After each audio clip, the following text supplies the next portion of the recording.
កំឡុត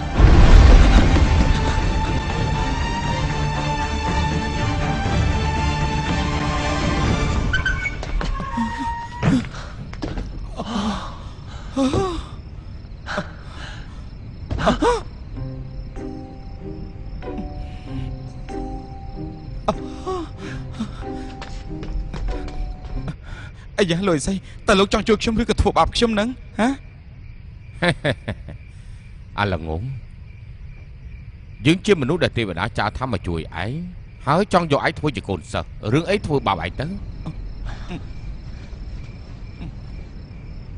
បើអញ្ចឹងខ្ញុំសូមអរគុណលោកឯងប៉ុន្តែខ្ញុំមិនចង់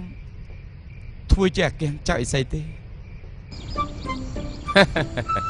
ធ្វើជាកូនសិស្សរបស់យើងមិនប្រកាសថាធ្វើជាអីស្អីទេអាយុឲ្យតែឯងនៅជាមួយយើងឯងប្រកាសជាមានអនាគតល្អបានសម្រេចកិច្ចការធំមិនខានអីលោកអីស្អីខ្ញុំបាននិយាយប្រាប់លោករួចហើយតាំងពីតូចមកខ្ញុំកំព្រាអីខ្ញុំរស់នៅវេទនាណាស់តាលោកនិយាយពីរឿងមានអនាគតល្អអីខ្ញុំមិនដែលធ្លាប់គិតទេខ្ញុំគ្រាន់តែគិតថាឲ្យតែបានញ៉ាំឆ្អែតស្លៀកពាក់កក់ក្ដៅរស់នៅបានសុខសប្បាយទៅគឺបានហើយខ្ញុំមិនចង់បានអីទៀតទេតែប៉ុណ្្នឹងទៅគឺល្អហើយ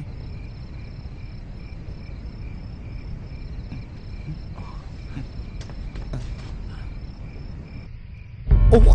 អាមនុស្សអត់កំណត់ឯងធ្វើជាឆ្កែគេឡើងញៀនហើយមែនទេតើឯងនៅចង់ធ្វើដល់ពេលណាទៅខ្ញុំមិនចង់ធ្វើជាឆ្កែទេខ្ញុំគ្រាន់តែចង់ធ្វើជាមនុស្សធម្មតាតែប៉ុណ្ណោះលោកកុំខឹងអីអូយឯងធ្វើជាទាសករគេ20ឆ្នាំហើយនៅមើលមិនទាន់ច្បាស់លាស់ទៀតទេសម័យនេះអ្នកខ្លាំងជាស្ដេចអ្នកចាញ់ជាចោរដល់ឆ្នាំព្រៀបមិនដល់ជាឆ្កែផងឯងមើលមិញនេះទៅបើកុំតែយើងជួយឯងជីវិតរបស់ឯងត្រូវបាត់បង់ទៅហើយឯងនៅមានអីដូចជាមនុស្សទៀតមានអ្នកណាគេចាត់ទុកឯងជាមនុស្សនោះបើមិនចង់ធ្វើឆ្កែទេធ្វើជាកូនសិស្សយើងទៅបើឯងមិនព្រមទេយើងតាំងពីអ្នកនៅមិនទាន់ជាប់ឈ្មោះជាស្អីគ្នាទេអត់បញ្ហាអញ្ចឹងយើងក៏មិនបាច់ប្រឹងប្រែងជួយឯងទៅខំធ្វើជាខ្ញុំបម្រើគេទៀតចុះ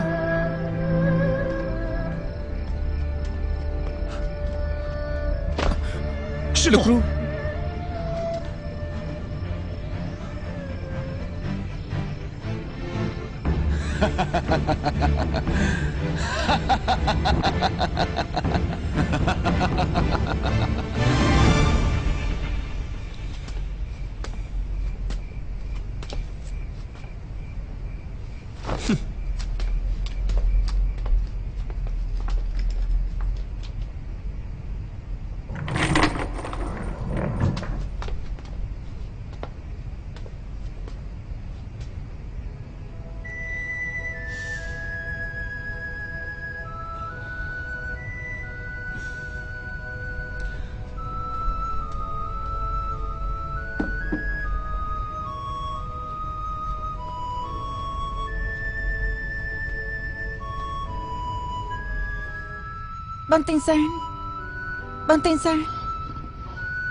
បងទិញសានភ្ញាក់ឡើងបងទិញសានភ្ញាក់ឡើង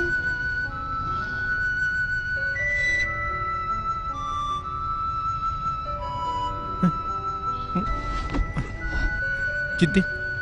មិនទៅជិននឹងចឹងឥឡូវជិនលៀនចេញលៀនទៅរៀបចំអីវ៉ាន់ឲ្យលោកសេនាប្រមុខហើយអញ្ចឹងបានជាខ្ញុំរៀបចំជិនបងនឹងណា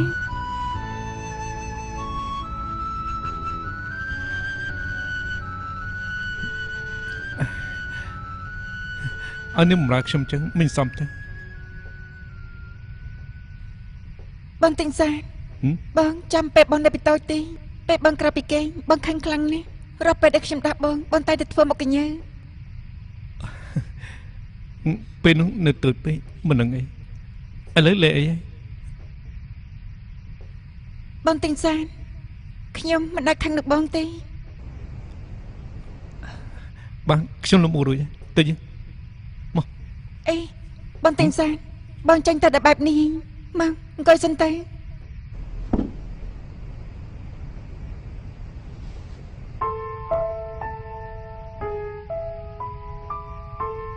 បងទិញសានគឺជាកូនប្រុសរបស់សម្ដេចភីងលីសម្ដេចរូបរាងត្រូវតែឲ្យសមរម្យជានិច្ច បងចាញ់ទៅទាំងសក់រញ៉េរញ៉ៃអញ្ចឹងបើឲ្យពួកកូនទាហានមើលឃើញទោះជាគេមិននិយាយនៅចំពោះមុខក៏គេនិយាយពីក្រោយខ្នងដែរគឺប៉ះពាល់អនុភាពកូនលោកមេតួ និយាយចឹងក៏ត្រូវដែរ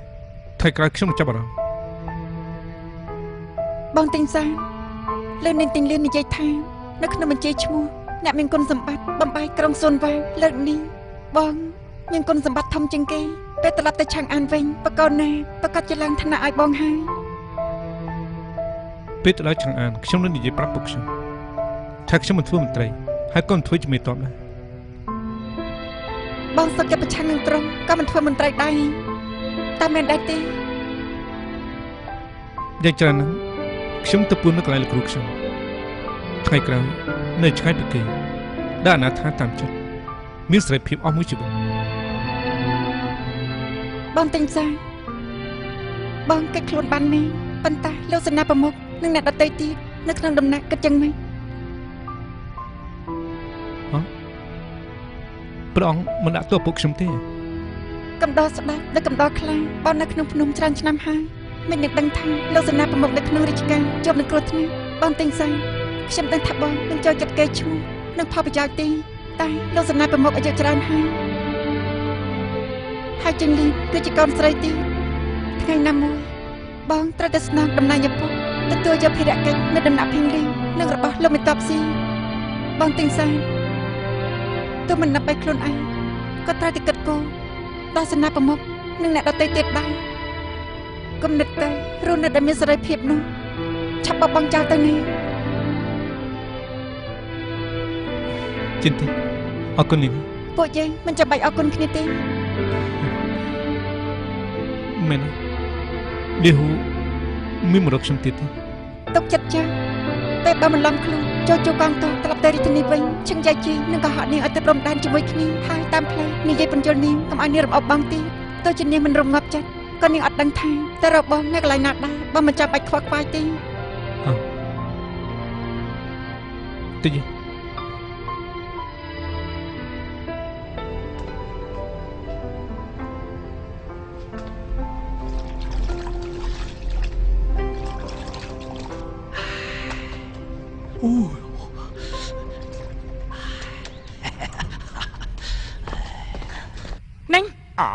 អ្នកនេះចង់ធ្វើអីហ្នឹងខ្ញុំមិនតស្លៀកពាក់ផងនឹងចូលមកធ្វើអី ខ្លាចស្អីទៅតែពលលោកយកទិញសានទៅលាក់ដីណា លាក់នៅកន្លែងណា ខ្ញុំបានមើលឃើញហើយពួកទាហាននៅខាងក្រៅគេកំពុងតែរៀបចំហ្នឹងគាត់លាក់ខ្លួននៅក្នុងធុងនោះមែនទេពលលោកចោលខ្ញុំធាក់ធុងនោះបំបាយទេ អើយអត់ទេទីសាឲ្យមានកំណត់បែបនេះទេខ្ញុំនិយាយប្រាប់នាងហើយតើគេមិនបបងនាងចោលទេ ចុះហើយបានជាគាត់ចង់កិច្ចពីខ្ញុំពេលម្សិលមិញនេះខ្ញុំខំដើររកគាត់អស់ពេញមួយថ្ងៃទៅហើយខ្ញុំឡើងលើលបងក្រុងចាំគាត់ពេញមួយយប់ទៀតតែនៅតែមិនឃើញគាត់ខ្ញុំដឹងថាខ្ញុំមិនស័ក្តិសមជាមួយគាត់ទេព្រោះលោកនិយាយថាគាត់ជាកូនសម្ដេចស្អីទេខ្ញុំគ្រាន់តែជាចៅប្រិយម្នាក់ខ្ញុំក៏ដឹងថាគាត់មិនស្រឡាញ់ខ្ញុំដែរដូច្នេះហើយទើបគាត់ចង់កិច្ចពីខ្ញុំ ណែខ្ញុំប្រាប់នាងណាទីងសានមិនមែនជាមនុស្សដែលប្រកាន់នឹងវណ្ណៈនោះទេហ៎ តាំងពីដើមមកខ្ញុំមិនដែលមានឪពុកម្ដាយទេខ្ញុំក៏ព្រាយឯកៅអស់ជិត20ឆ្នាំនេះគឺជាលើកទី1ដែលខ្ញុំស្រឡាញ់មនុស្សម្នាក់ហ្នឹងខ្ញុំចង់បង្កើតគ្រួសារនឹងគេខ្ញុំអាចនៅជាមួយគាត់ថ្ងៃក្រោយខ្ញុំអាចធ្វើជាប្រពន្ធដ៏ល្អរបស់គាត់តើលោកជឿខ្ញុំដែរទេ អាចាជឿ បានចឹងលោកប្រាប់ខ្ញុំបានខ្ញុំសូមបងណាឥឡូវនេះគាត់នៅណាហើយ ខ្ញុំប្រាប់នាងណាអត់ចាស់អ្នកនាងលីហួរខ្ញុំប្រាប់នាងបើនាងនៅតែមិនចេញទៀតខ្ញុំច្បាស់ជាគ្រូដាសាយដល់មានលខោនជឿក៏ជឿមិនចេញដែរហ៎ មិនបានទេខ្ញុំដឹង លោកខ្លាចខ្ញុំលួចមើលលោកតែលោកមានអីគួរឲ្យមើលដែរទេលោកមានស្អាតឯណាបាននិយាយថាពីរឿងស្អាតវិញនោះលោកចាញ់មេចចកនៅក្នុងរូងបន្ទាយរបស់ខ្ញុំទៅទៀតដូច្នេះក្នុងមួយជីវិតនេះក្រៅពីទីងសានខ្ញុំរៀបការជាមួយគេទេទោះបីជាទីងសានមិនត្រូវការខ្ញុំក៏ដឹងខ្ញុំក៏អត់មានបញ្ហាដែរខ្ញុំក៏អត់បញ្ហាដែរ យ៉ាងច្រើនណាស់ខ្ញុំធ្វើជាស្ដេចខ្ញុំអត់មួយជីវិតទេ បញ្ហាទេ ប៉ុន្តែមិនដូចគ្នាជាមួយលោកទេ ហេតុអីយ៉ា ឋានៈខុសពីគ្នា លោក គិតទៅមើលលោកជាមន្ត្រីបង្កើតនគរគឺជាលោកម្ចាស់លោកគូ កុំអីឆ្លាតណាស់ គេណែណា ខ្ញុំប្រាប់នាងណែ អូគេមានភារកិច្ចសំខាន់គេកំពុងតែជួយខ្ញុំទៅចាប់វ៉ាន់ភូនៅព្រំដែន ចាំបញ្ចប់ទៅចាំឲ្យគេពីខ្ញុំធ្វើអី ត្រូវហើយមិនបាច់ជាគេគិតពីនាងអូហេតុអីទៅការសំខាន់គឺឪពុកកូនស៊ូហ្វុងមិនដឹងថានៅកន្លែងណាទៅតាមផ្លូវអាចជួបនឹងការវាយឆ្មងគ្រប់ពេលម្យ៉ាងទៀតវ៉ាន់ប៉ុងក៏អាចឆ្មងទៅតាមផ្លូវដូច្នេះមូលហេតុជាច្រើនបណ្ដាលឲ្យទីងសានត្រូវតែមកកប់ខ្លួននៅក្បែរខ្លួនគេមកចេញមកជួយខ្ញុំគ្រប់ពេល គេដូចជាលោកដឹកស្ពានកាលពីលើកមុនអញ្ចឹង ត្រូវហើយនាងដឹងហើយឪពុកកូនគ្រួសារហ្វាន់ល្បិចច្រើនណាស់ណាហ៎ បានចឹងងាយស្រួលណាស់ឲ្យតែខ្ញុំទៅចាត់ការឪពុកកូនគ្រួសារហ្វាន់នោះទីងសានត្រឡប់មកវិញហើយ តាកចាអត់ញ៉ា បានចឹងបានហើយចាំខ្ញុំទៅម្ដងទៀតដើម្បីទៅច្បាំងឲ្យឆាប់ចាំហើយទីងសានត្រឡប់មកវិញជាមួយខ្ញុំ ហេតុអីហ៎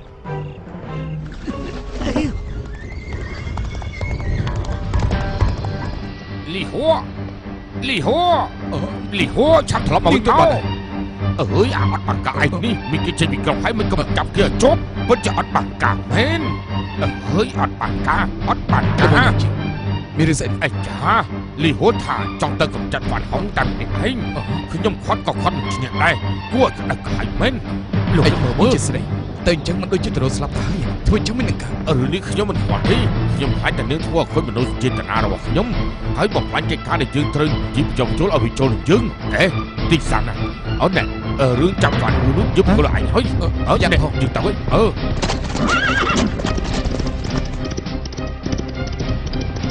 មិនបានទេខ្ញុំទៅតាមពួកគាត់ដែរមែនទេឬចាប់ហ្វាន់ហ៊ូនោះបកគលអ្នកកាពីហើយណា អេបាត់ប្រាស់អ៊ំឈិញគាត់តែប្រយោជន៍បាត់ហើយបងនៅបារម្ភទៀតអី ស្រីឈ្គួននោះធ្វើការអីឈឺឆានណាមិនដែលគិតពីអារម្មណ៍របស់គេទេ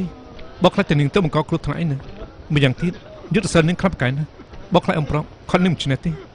បាននិយាយថានាងគួរឲ្យធុញណាស់អញ្ចឹងបងកុំទៅជឿឆ្អាលអី ប៉ុន្តែទេអញ្ចឹងប៉ុន្តែនាងធ្លាប់ល្អចំពោះពួកយើងហើយបានបញ្ចេញកម្លាំងយ៉ាងច្រើនដល់មហាឋានទៀតយើងត្រូវចេះបែងចែកល្អអាក្រក់ម្យ៉ាងទៀតមានតែខ្ញុំទេដែលអាចខាត់នាងបានណាហ៎សម្រាប់អញ្ចឹងឯង អេ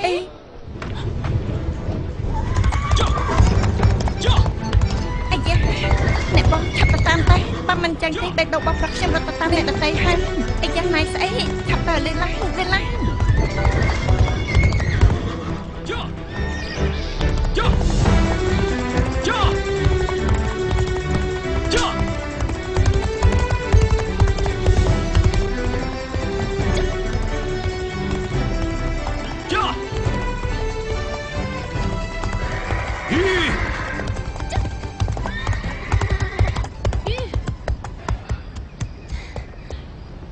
បងទីងសាន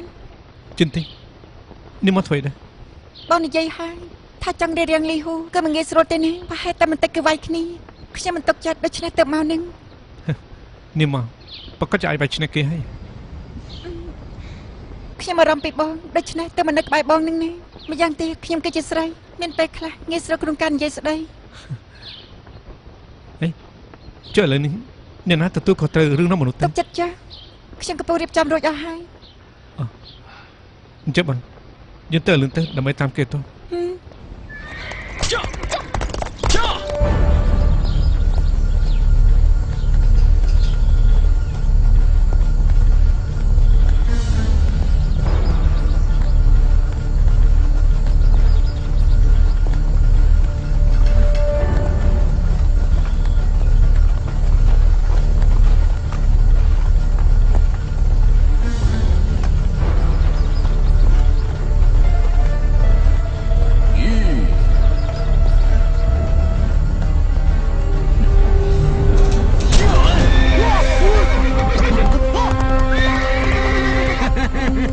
មានរឿងអីនឹង ពុកឥឡូវនេះវាដើរយឺតពេកឡើងទីក្បួនយើងឲ្យយឺតទៅហើយខ្ញុំក៏យកខ្សែទេវាយសេះវាឲ្យដើរទៅមុខស្មានមកដល់ថាឥឡូវនេះវាកំសាកដល់ម្លឹងសោះ ខ្ញុំអ្នកប្រុសនិយាយនេះគឺជារឿងត្រឹមត្រូវ យ៉ាងហ្វាន់មិនក៏មិនឆាប់ពង្រឹងស្មារតីឡើងវិញទៅ បានហើយកិច្ចការសំខាន់ធំជាងយ៉ាងហ្វាន់ឯងមិននឹកក្បាលខ្លួនយំមកអញ្ចឹងសេះនេះគឺមិនយឺតទេ បាទ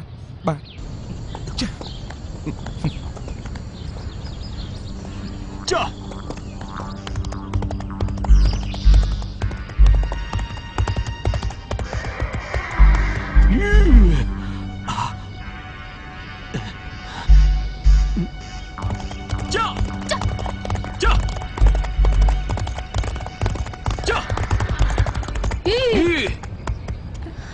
បងទីនសានអ៊ំឆឹងនៅខាងមុខ ឡំឆាំង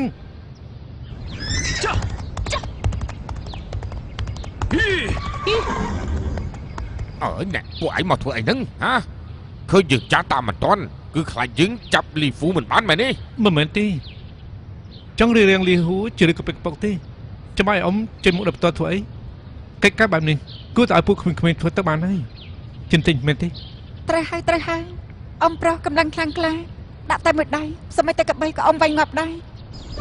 ប៉ុន្តែពួកខ្ញុំយល់ថាអ៊ំប្រុសគួរតែចំណាយស្មារតីទៅលើកិច្ចការធំដូចជារឿងប្រទេសជាតិកិច្ចការតូចបែបនេះឲ្យពួកខ្ញុំទៅធ្វើទៅ អេអ៊ំប្រុសក្បួននាំមនុស្សជប់ម្ដងហើយបើសិនជាអត់មានអ៊ំនៅជួយមើលខ្ញុំខ្លាចពួកគេមានរឿងខ្លាចតែពួកគេដាក់ខុសផ្លូវទៀតហើយអញ្ចឹងគឺវិវយ ល្អពួកឯងទៅតាមគេមិនចោះយើងរកចាំពួកគេចាំពួកគេមកដល់ចាំយើងនាំពួកគេទៅជួបពួកឯងហ៎ ឡូសម្រាប់ចឹងហើយ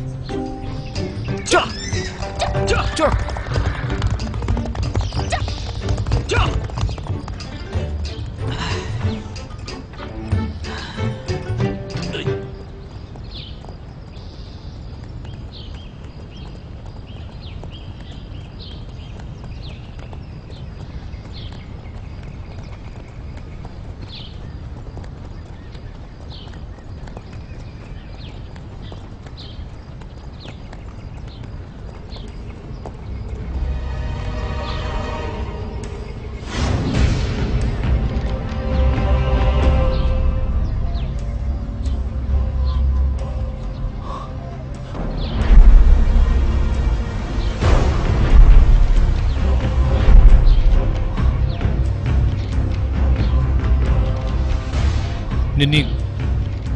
នាងមកស្ទាក់ផ្លូវគេតែម្នាក់ឯងអញ្ចឹង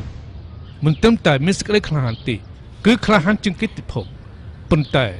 មិននឹងថានាងមានកាយទៅ ឆាប់និយាយសាំយ៉ាំទៀតទៅមានកិច្ចការអីនិយាយតាមត្រឹមអញ្ចឹងលោក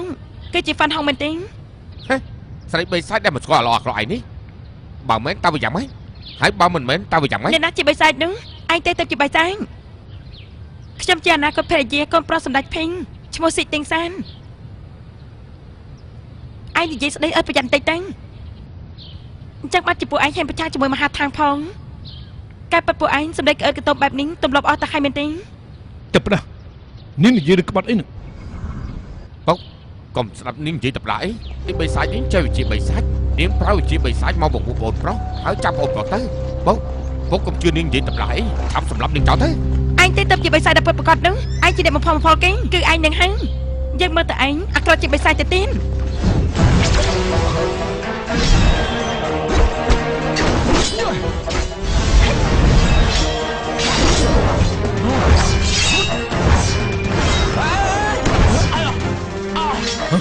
លំពេច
តាកាចាស្មារតីថាប្រជាកូនតាឯងបកាយគូសំយ៉ាងហោចណាស់ក៏ខ្លាំងជាកូនប្រុសតាឯងដែរ នាងទៅនិយាយមិនចាក់បែងចែកធនសាសោះខ្ញុំគឺជាម្ចាស់ព្រំដែនហាន់ជាងមនុស្សកំពឹកកំពុកដូចនាងមិនអាចព្រមនឹងខ្ញុំបានទេ លោកជាម្ចាស់ខ្ញុំក៏ជាម្ចាស់ដែរខ្ញុំគឺជាម្ចាស់ចចកបេខៀហ្វាន់លីហ៊ូខ្ញុំនឹងឲ្យលោកស្គាល់ស្នាដៃកាពីកប៉ុកម្ដង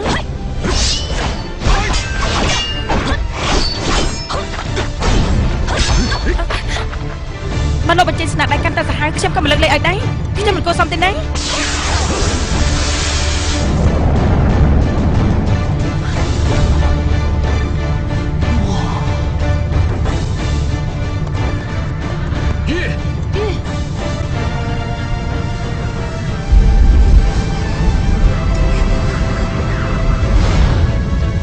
បងទាំងសាមានរឿងអីកាត់ឡើងមែនទេមិនក៏មេស្រាប់តែខ្លាចជាងចឹង ខ្ញុំក៏មិនដឹងដែរកង្វល់នេះធ្វើដំណើរសំខាន់ជាងចុះ អំប្រះមិនស្លាស់ចាស់មិនក៏ស្រាប់តែខ្យល់ខ្លាញ់វិញនេះ ខ្ញុំក៏អត់ដឹងដែរប្រហែលជាមានអ្នកណាគេធ្វើអំពើអគុណធម៌ហើយទេវតាប្រាមុខហើយ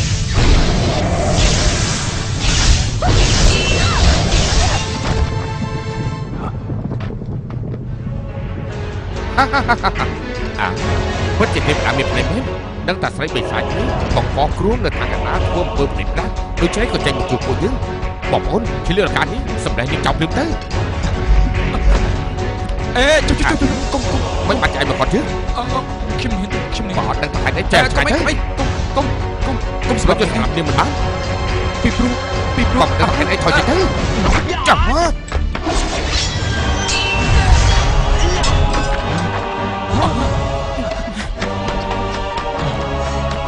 នេះ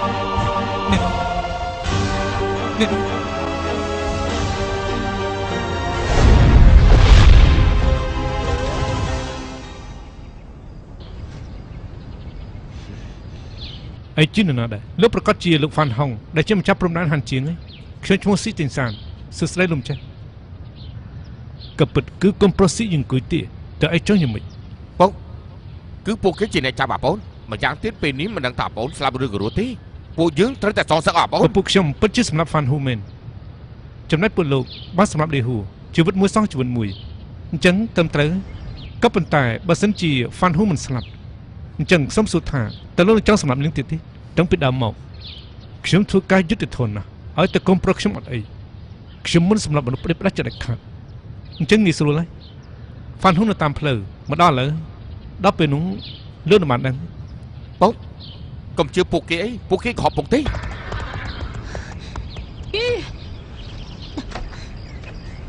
ហេតុអីក៏ពួកខ្ញុំត្រូវកុហកពួកលោក ពួកយើងមិននឹងដឹងទៅពួកនាងមកកន្លែងនេះជាបន្តរកក្រុមជោគបាយដើម្បីបញ្ជាពេលពួកយើងបើតាមយើងយល់ពួកនាងប្រកាសជាមានល្បិចកលអីហើយ បើពួកលោកមិនជឿខ្ញុំក៏គ្រាមជប់បានដែរតែបើសិនជាលោកពិតជាសម្រាប់ដេហ៊ូចោលមែនខ្ញុំនឹងត្រឡប់ទៅវិញកັບដេហ៊ូមួយកម្រិតឲ្យស្លាប់តែម្ដងដូចពីដែលលោកនិយាយអញ្ចឹងជីវិតមួយសងជីវិតមួយជឿឬមិនជឿសម្រាប់តែខ្លួនឯងចឹង សៀវទីសាយតែឯងកំពុងតែគម្រាមពួកយើងតាមមែនទេ ខ្ញុំគ្មានកំណត់បែបនេះទេ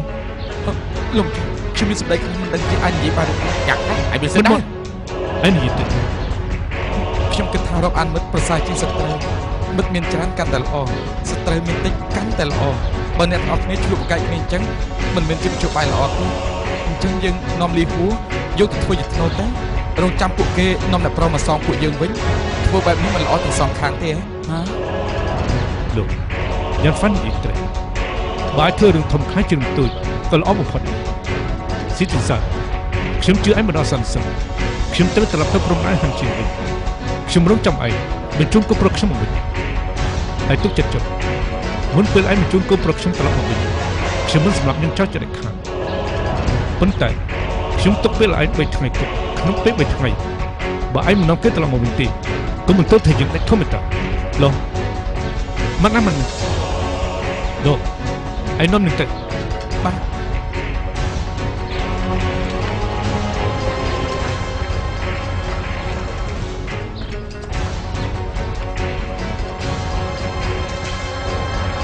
បងដូចជាយកចិត្តទុកដាក់ជាមួយនឹងនាងនេះ ពួកយើងមិនអាចឈប់អបដៃមើលនាងត្រូវទទួលអបតាមចិត្តហើយមើលរវល់នោះទេមែនទេ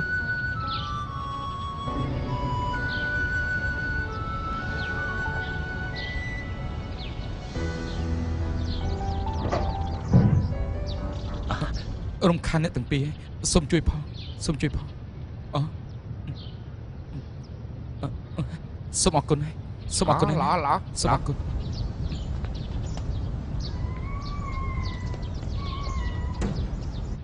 លោកបងអរគុណណាស់អរគុណ អមអញទេមិនទេ តើឯងនឹងស្រីនោះ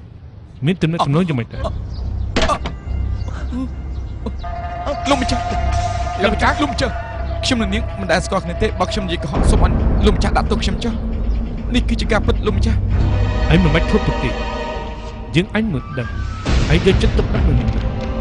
អ ម្យ៉ាងទៀតឯងបានលះបង់ជីវិតជួយនេះទៀតផងឯងក៏ហក់យើងមិនបានទេយ៉ាងហ្វាន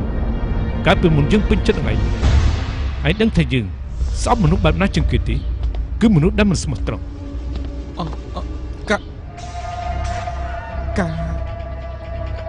កាប់ខ្ញុំធ្លាប់ឃើញនេះនៅក្នុងសុបិនខ្ញុំ ក្នុងសុបិនឯងដោយសារតែសុបិនសុខចិត្តលះបង់ជីវិតខ្លួនជួយនេះឯង ខ្ញុំ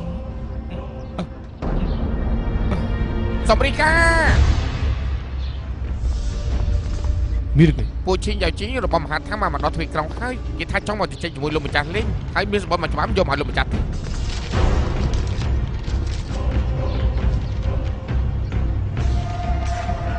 ផឹកសាមបីពេញតាំងកញ្ចាត់មើលទៅស្រស់មិនងាយស្រួលផឹកទេ ស្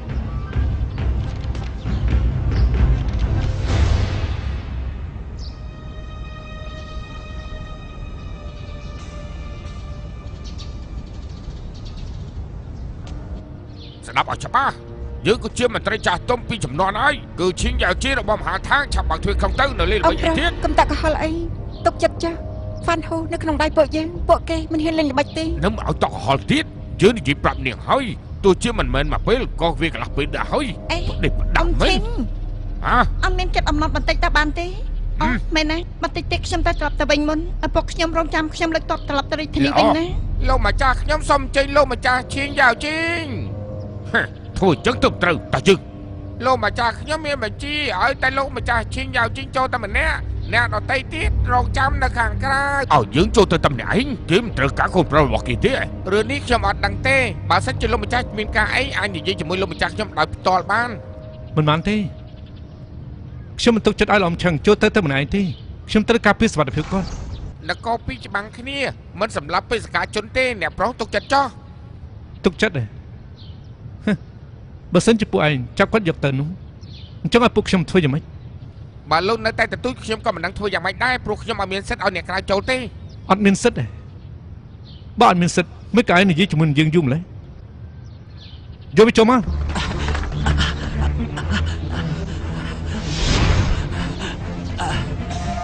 សំណើឆ្មាឈឺនេះចោល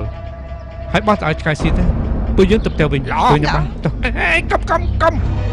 ចាប់បាត់ធ្វើក្រុងទៅគឺខ្ញុំគឺហ្វានហ៊ូណាឲ្យចាប់ឡើង នៅជប់លើអីទៀតបើវាក្រុមព្រាមទៅ ធ្វើអញ្ចឹងទៅត្រូវបើធ្វើអញ្ចឹងពីដំបូងគឺគ្មានរេទេ ចិនលៀននាងតាំងមុនទៅប្រាប់ពួកនាងថាអ្វីៗបានស្រួលហើយ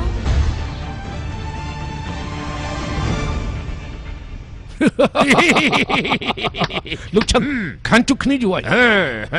លើកនេះទៅផឹកឲ្យសប្បាយម្ល៉េះ អូកំដរលោកផឹកថែមប្រហែលពេកណូ ជិះអង្គុយ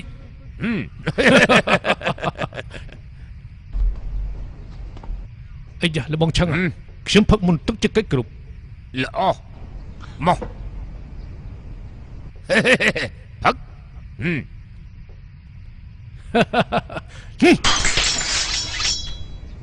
កញ្ចាស់ឆឹងយកជិញឯនេះរាប់អានគ្នារាប់សិបឆ្នាំហើយឯបែកចាប់គ្រប់ប្រុសយើងខំទុកឯធ្វើនេះបានទេថាម៉េចឯមិនទុកមុខឲ្យយើងបន្តិចសោះ ខ្ញុំមិនទុកមុខឲ្យលោកទេកូនប្រុសរបស់លោកថ្លំធប់ពីមិញគូតែបំបីសាកសពយូរហើយឥឡូវអាចនៅខាងក្រៅក្រុងលោតកញ្ជោបបែបហ្នឹងបានទៀតអី សិត5បំបីសាកសពឯចង់គម្រាមអ្នកណាកូនប្រុសយើងធ្វើអីខុសមិនជាត្រូវទទួលតនកម្មបែបនេះឯនិយាយទៅ កូនប្រុសឯងថ្លំធប់ពីមិញហ៊ានប្លន់ស្បៀងមហាថាងមុននេះយើងបាននិយាយប្រាប់ឲ្យហើយទៅយើងមិនលើកតបមកវាយព្រំដែនឯងចាត់ទុកថាយល់មុខឯងហើយពុកដំបូងគេវាយលោកក្រុងសួងយ៉ាងមិនស្រួលតមកទៀតគឺព្រំដែនហាន់ជាងយើងហើយពាក្យចាប់ពោលថាចាត់ការមុនយកឈ្នះបើយើងមិនប្លន់ស្បៀងរបស់គេទេដល់ពេលនោះមានតែអង្គុយចាំស្រាប់តែប៉ុណ្ណោះមហាថាងលើកតបពេលនោះគឺដើម្បីតែបដូររំលំចោលក្បត់បង្ក្រាបជនបាបប៉ុណ្ណោះមិនមកដណ្ដើមទឹកដីរបស់គេប្រទេសផ្ដាស់ទីលោកនិយាយតែមិនមានប៉ុតាំង ឆឹងយកជីងអញ្ចឹងល្អណាស់បើលោកនិយាយថាមិនឯងដោះរឿងនេះអញ្ចឹងយើងឈប់រំលឹករឿងនេះទៀតទៅអញ្ចឹងឥឡូវនេះតើលោកចង់យ៉ាងម៉េច លោកវ៉ាន់លើកនេះខ្ញុំមករកលោកគឺចង់ឲ្យលោកដោះស្រាយកំនួយក្នុងចិត្តចោល ឲ្យលោកចោះចូលនៅមហាឋានវិញដូច្នេះទើបខ្ញុំជូនកូនលោកមកដើម្បីបញ្ជាក់ពីចិត្តស្មោះសរណា លោកអរគុណបំណងល្អរបស់លោកហើយប៉ុន្តែមហាថងខ្ញុំមិនត្រឡប់ទៅវិញដាច់ខាតប៉ុន្តែប៉ុន្មានតែខ្ញុំនៅមហាថងខ្ញុំហ៊ានធានាថាកូនប្រុសខ្ញុំមិនធ្វើអ្វីដែលមកកប់បីចំពោះមហាថងទៀតជាដាច់ខាត តែលោកពិតជាមិនអាចបោះបង់ចោលរឿងអតីតកាលក្នុងចិត្តបានទេហី លោកឈឹកនិយាយទៅត្រង់ចុះឥឡូវនេះកន្លែងណាក៏ខ្ញុំចង់ទៅដែរខ្ញុំគ្រាន់តែចង់នៅកន្លែងនេះដែលស្ងប់ស្ងាត់ប៉ុណ្ណោះលេងកូនប្រុសខ្ញុំឬក៏អត់គឺឋិននៅលើលោកហើយ អេ សុំទោសលោកម្ចាស់ខ្ញុំសូមនិយាយកាន់បន្តិចសូមសួរលោកតើស្ថានភាពរបស់អ្នកនាងលីហ៊ូយ៉ាងម៉េចដែរក្មួយប្រុសអាចទុកចិត្តចុះខ្ញុំនិយាយថាធានាសុវត្ថិភាពរបស់នាងគឺប្រកាសជាអាចធ្វើបាន សំរិកាលោកម្ចាស់ស្រីដែលនៅក្នុងគង់ទើបតែដឹងខ្លួនឡើងវិញទេ លោកនំនាងមក បាទ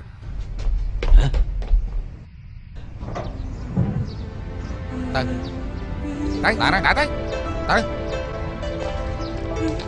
នៅស្ងៀមទៅទៅ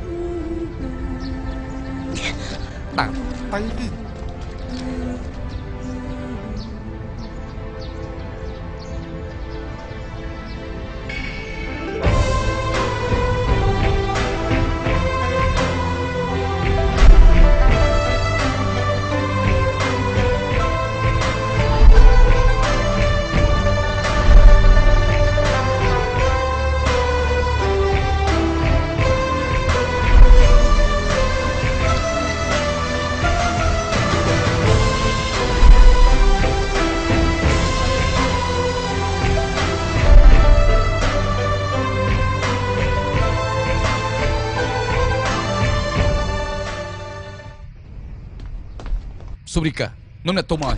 មក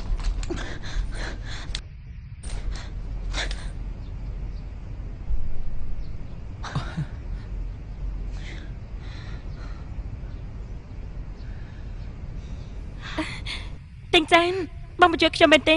ខ្ញុំប្រកាសជាមិនជួយនាងហើយស្មានតែខ្ញុំជួយនាងញ៉ាំបាយហ៎ហ៎ ទោះជានិយាយអញ្ចឹងក៏ដឹងក៏បងនៅតែយកចិត្តទុកដាក់នឹងខ្ញុំដដែលនឹង ថាម៉េចខ្ញុំមកកាពីលំឆឹងទេនាងណាជួយចិត្តមកកោរឿងនេះនេះទៅពីសំទោសរំខានតិចអរគុណហើយថ្ងៃក្រោយនេះជប់ដល់ប្រទេសប្រាស់ទៀតទៅអាយុច្រើនណាស់ហើយត្រូវរឿងឆ្លាមតិចនឹងទេ ខ្ញុំក៏អត់ដឹងដែរមិនដឹងថាហេតុអីបានជាខ្ញុំត្រូវតែបាញ់ បើនាងមិនមកកោរឿងច្រើនតែធ្វើតែបាញ់ទេ